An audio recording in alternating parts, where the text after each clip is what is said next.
नमस्कार, मैं हूं अद्वितीय त्रिपाठी और आप सबका एक बार फिर से स्वागत है हमारे YouTube चैनल अद्वितीय मैथ्स क्लासेस में।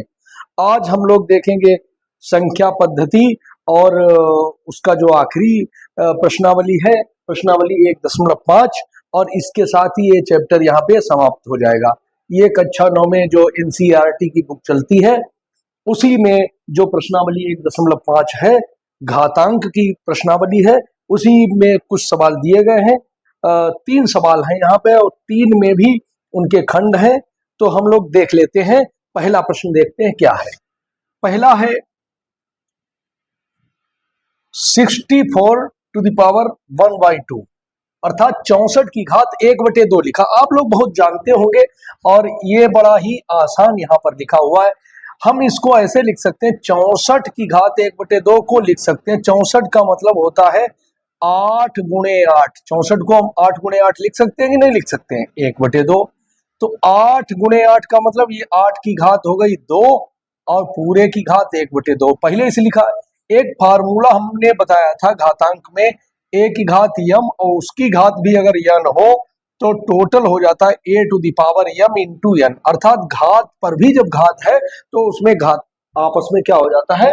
गुणा हो जाता है। क्या हो जाता है? गुणा। तो यहाँ पर वैसे गुणा हो जाएगा। 8 की घात कितना हो जाएगा? 2 गुणे 1/2। 2 से 2 कैंसिल, अर्थात 8 की घात 1, किसी की घात 1 वही मान होता है, तो उत्तर इसका 8 निकल के आ जाएगा। या ऐसे भी आप समझ सकते हैं कि 64 की घात 1/2 का मतलब यही है कि 64 का वर्गमूल निकालना है। और आप सभी लोग वर्गमूल से परिचित होंगे। 64 का वर्गमूल क्या है? 8 गुणे 8, इसके गुणनखंड करते हैं और जो 2 पे 1 बाहर आ जाता है, ये 8 बाहर आ जाएगा। ये आप लोग पहले से ही जानते हैं, लेकिन हमको यहाँ पे चूंकि घातांक से लगाना था, ये उत्तर इसका 8 निकल के आ गया। पहले का पहला हो गया। हम लोग थोड़ा और जल्दी देख लेते हैं। इस प्रकार से अगला देखते हैं, पहले का दूसरा। इसमें ज्ञात कीजिए लिखा है। पहले में लिखा है ज्ञात कीजिए। क्या लिखा है? ज्ञात कीजिए। तो वो हमने पहले का मान ज्ञात कर लिया है। इसी के पहले का दूसरा खंड क्या है? 32 की घात 1/5 लिखा है। बहुत आसान है। 32 का मतलब कितना है? 2 गुणे 2 गुणे 2 गुणे 2, 1 2 3 4 और एक बार 5। अगर इनका गुणा करें, 2 दूनी 4 दूनी 8 दूनी 16 दूनी 32 और पूरे की घात 1/5। तो ये कितना है? 2 की घात 5 ही तो है, पूरे की घात 1/5। इसको हम लिख देंगे 2 की घात 5 गुणे 1/5। 5 से 5 कैंसिल हो गया, उत्तर आ गया 2 की घात 1 अर्थात 2। ये उत्तर हो जाएगा। आगे देख लेते हैं, इसी का तीसरा खंड देख लेते हैं। तीसरा खंड दिया है 125 की घात 1/3। 125 की पावर 1/3।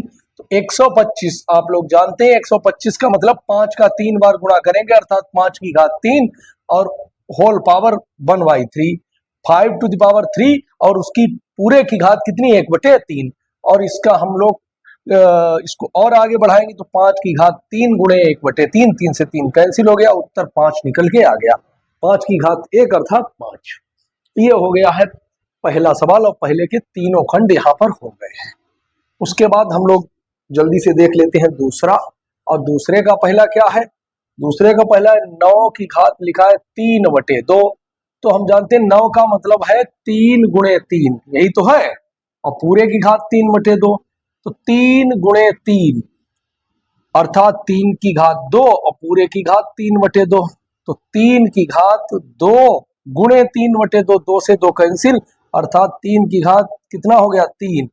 3 गुणे 3 गुणे 3, घात का मतलब 3 जो है उसका 3 का 3 बार गुणा, 3 तिया 9 तिया 27। इसका उत्तर निकल के आ जाएगा। आप लोग यहाँ पे देख लीजिएगा, बड़ा आसान है। उसके बाद में इसी का दूसरा, चलो इधर देख लेते हैं। दूसरा खंड क्या है? 32 की घात है, ऊपर लिखा है 2/5। अब पहले में भी उसी प्रकार से 32 को हम लिख देंगे 2 की घात 5 लिख देंगे, क्योंकि पहले में हम कर चुके हैं। और 2/5 जो की घात पर भी घात कितनी है? 2/5 है। तो टोटल कितना हो जाएगा? यहाँ पे देख लीजिए, 2 की घात 5 गुणे 2/5। 5 से 5 कैंसिल हो गया, 2 की घात 2 बराबर 4। उत्तर इसका निकल के आ गया। ये दूसरे के दो खंड हो गए, आप लोग ये समझ गए होंगे, कोई दिक्कत इसमें नहीं आ रही होगी। बड़े आसान प्रश्न है। इसी प्रकार से इसी का तीसरा देख लेते हैं, दूसरे का तीसरा। इसमें 4 दिए गए हैं, तीसरा क्या है? तीसरा लिखा 16 की घात 3/4 लिखा है। तो 16 का मतलब कितना है? 16 का मतलब 2 की घात 4 और पूरे की घात 3/4। 16 का मतलब 2 की घात 4, समझ रहे हो कि नहीं? 16 का मतलब 2 की घात 4 का मतलब 2 गुणे 2 गुणे 2 गुणे 2, 2 का 4 बार गुणा, 2 दूनी 4 दूनी 8 दूनी 16, तो 2 का 4 बार गुणा, वही तो 2 की घात 4 हमने यहाँ पे लिख दिया है। अब ये कितना हो जाएगा? 2 की घात 4 गुणे 3/4, 4 से 4 कैंसिल, अर्थात 2 की घात 3 और उसका मान हो जाएगा 8। 2 दूनी 4 दूनी 8, इसका उत्तर 8 निकल के आ जाएगा, इसमें कोई दिक्कत नहीं होनी चाहिए। इसके बाद हम लोग देखते हैं सवाल नंबर चौथा। इसी का यानी दूसरे का जो चौथा खंड है, 125 की घात लिखा है -1/3 लिखा है।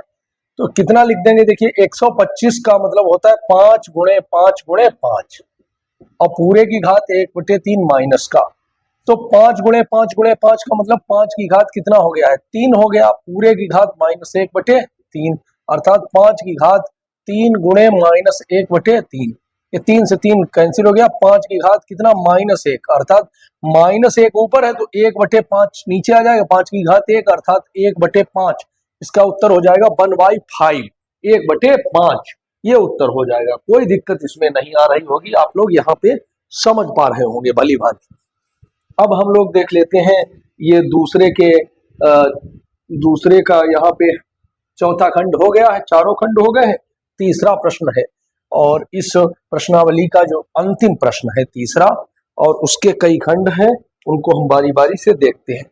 तीसरे का देख लेते हैं। पहला क्या है? 2 की घात 2/3 लिखा है और 2 की घात 1/5 भी लिखा है। अब हम जानते हैं कि आधार समान होता है तो गुणे में घातें जुड़ जाती है। आप लोगों को ये पता ही होगा कि a⁴m इंटू a⁴n अगर कहीं लिखा हो तो a⁴ क्या हो जाता है? m प्लस n, अर्थात गुणा जब हो, आधार समान हो, उसमें घातांक जो है जुड़ जाता है। तो यहाँ पर कितना जुड़ जाएगा? 2/3 और 1/5 आपस में जुड़ गया।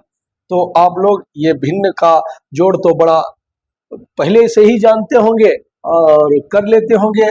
यहाँ पे समझ सकते हैं 3 5 का लघुत्तम 15 हो जाएगा, 3×5 15, 5 दूनी 10 हो जाएगा और 5 तिया 15, 5 तिया 3 एकम 3 हो जाएगा।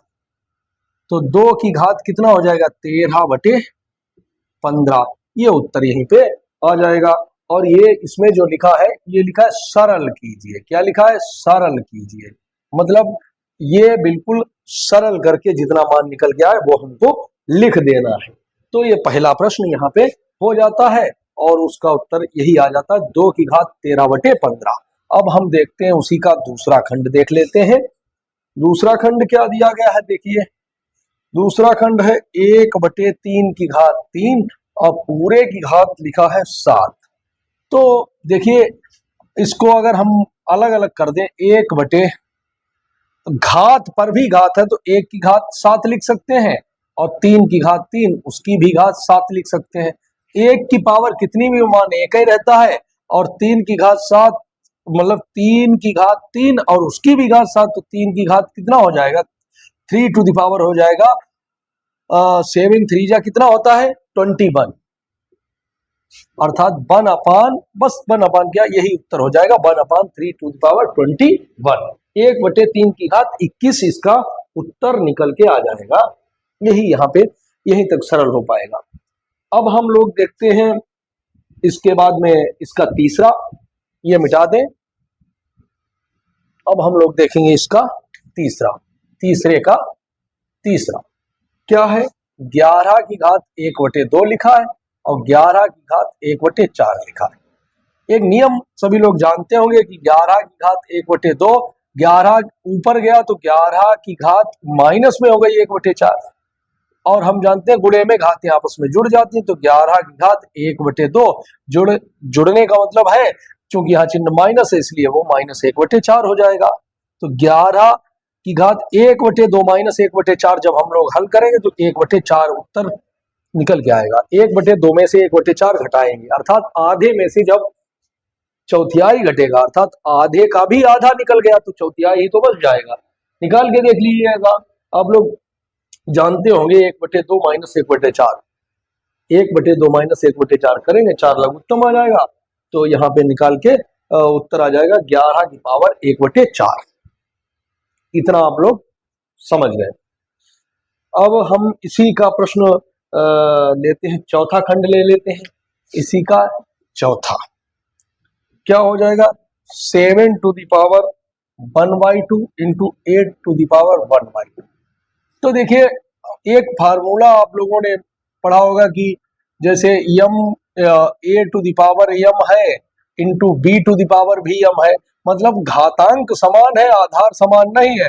तो ये जो आधार का आपस में गुणा करके एक ही बार घातांक लिख दिया जाता है। तो यहां से उठा लीजिए, क्या हो जाएगा, बराबर में हो जाएगा 7 गुणे 8 की पावर 1/2, अर्थात 7 8 56 की पावर 1/2।